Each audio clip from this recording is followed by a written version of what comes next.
Hello दोस्तों, राधे राधे, जय श्री श्याम। आज धनतेरस, हेल्थ और वेल्थ से जुड़ी समुद्र मंथन की कहानी आप लोगों को बताएंगे।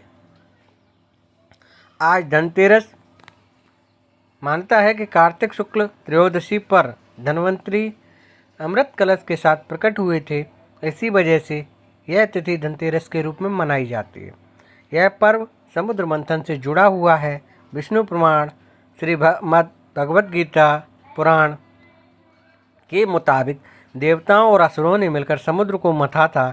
इस मंथन से हलाहल बेश, चंद्रमा, महालक्ष्मी सहित 14 रत्न निकले थे। समुद्र मंथन और इससे निकलने वाले 14 रत्न हमें लाइफ मैनेजमेंट के 14 सूत्र बताते हैं। इन सूत्रों को जीवन में उतार लेने से हमारी सभी परेशानियां दूर हो सकती हैं। समुद्र मंथन मेहनत के बाद अमृत यानी सफलता मिलती है। देवता और दानवों ने एक साथ मिलकर समुद्र का मंथन किया। दोनों ने अमृत पाना चाहते थे। इसके लिए मंदराचल पर्वत को मथनी और बासुकीनाग को ऋषि बनाया गया। मंथन की ये कहानी संघर्ष और टीम वर्क का प्रतीक है। इस कहानी में देवता और दानवों ने एक टीम बनाकर काम किया, जिससे 14 दिव्य रत्न निकले। जब हम टीम वर्क के साथ एक लक्ष्य बनाकर मेहनत करते हैं, तब हमें सफलता जरूर मिलती है। समुद्र मंथन के अंत में धन्वंतरी अमृत कलश लेकर प्रकट हुए। धन्वंतरी आयुर्वेद के भगवान हैं और अमृत अच्छी सेहत, लंबी उम्र का प्रतीक है। जब हम मन का मंथन करते हैं, तब बुरे विचार दूर होते हैं। मन शांत होता है तो हमारी सेहत अच्छी रहती है। हम अपने काम सही ढंग से कर पाते हैं और फिर धन और सुख समृद्धि मिलती है। अब आपको बताते हैं कि 14 रत्न निकले हैं, उनका लाइफ मैनेजमेंट किस तरीके से होता है। पहला रत्न निकला है हलाहल विष। संदेश देता है कि मन का मंथन करते हैं तो सबसे पहले बुरे विचार निकलते हैं। लाइफ मैनेजमेंट में क्या होता है, जब हम मंथन करते हैं तब सबसे पहले विष के जैसे नेगेटिव विचार निकलते हैं। बुराइयों को मन में उतरने नहीं देना चाहिए, इसे तुरंत त्याग देना चाहिए।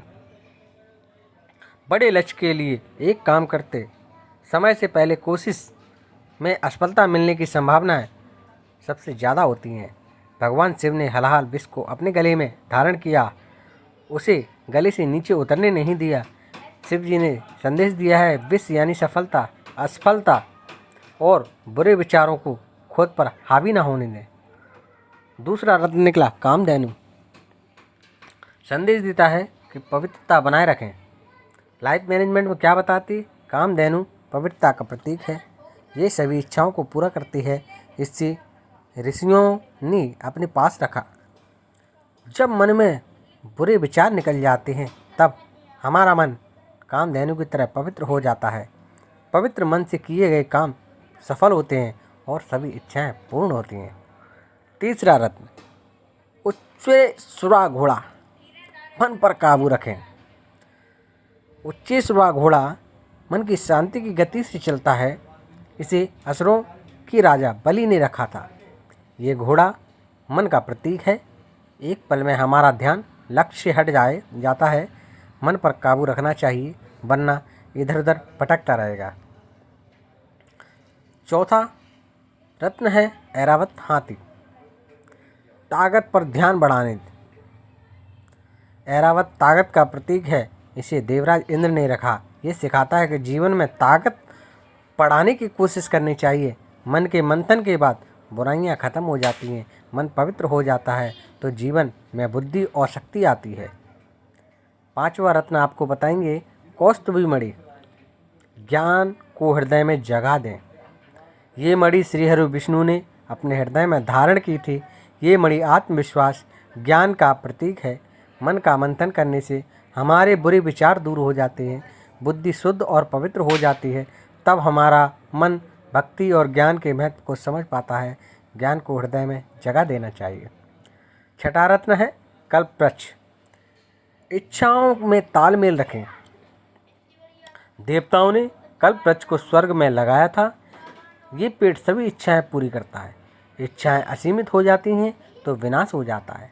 ये रत्न सिखाता है कि जीवन में इच्छाओं का तालमेल बनाए रखना चाहिए। सातवां रत्न है रंभा अप्सरा। सौंदर्य कला और सभ्यता को महत्व दे।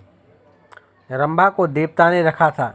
रंभा को सौंदर्य और कला सौम्यता का प्रतीक माना जाता है। जीवन में काम काम नहीं है, कला सौंदर्य को भी महत्व देना चाहिए। 8वां, महालक्ष्मी। जहाँ धर्म होगा वहाँ लक्ष्मी होगी। माँ लक्ष्मी ने भगवान विष्णु से विवाह किया। लक्ष्मी को सभी देवता, दानव, ऋषि मुनि भी लेना चाहते थे, लेकिन देवी ने विष्णु को चुना। देवी का संदेश है, जहाँ धर्म और कर्म होगा वहाँ लक्ष्मी रहेगी। 9वां रत्न वारुणी यानी कि मदिरा। वासना और गलत इच्छाओं से दूर रहें। वारुणी यानी मदिरा को दैत्यों ने ग्रहण किया था।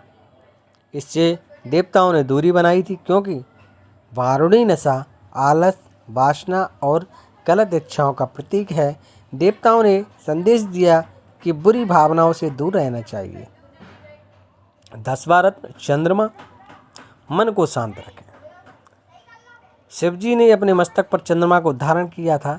चंद्रमा मन का कारक है। चंद्र शीतलता देता है। इसका संदेश है कि हमारे मन बुद्धि को शीतल यानी शांत रखना चाहिए। 11वां रत्न पारिजात वृक्ष। आराम भी जरूरी है। इसका संदेश, पारिजात थकान दूर करने वाला दिव्य दृश्य है।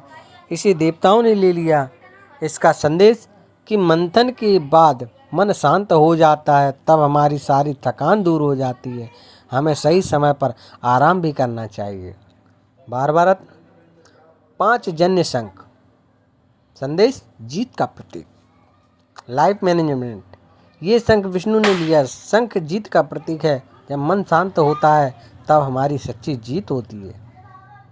13वां और 14वां रत्न धनवंतरी और अमृत कलश। संघर्ष के बाद सफलता मिलती है। धनवंतरी अमृत कलश लेकर प्रकट हुए थे।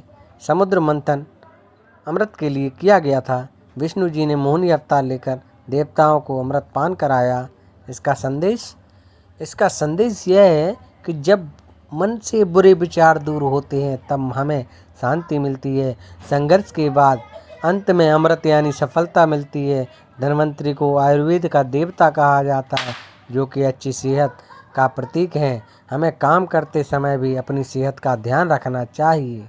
तो ये थी समुद्र मंथन धनतेरस पर सुनी जाने वाली कथा, जो आप लोगों ने सुनी। आप लोग हमारे चैनल पर नए आ रहे हैं तो हमारे चैनल को सब्सक्राइब करें और नई नई वीडियो आप तक पहुंचाते जाएंगे। तो इसीलिए आप हमारे चैनल को सब्सक्राइब करें, वीडियो को शेयर करें, लाइक करें, कमेंट करना ना भूलें। जय श्री राम, जय लक्ष्मी माता।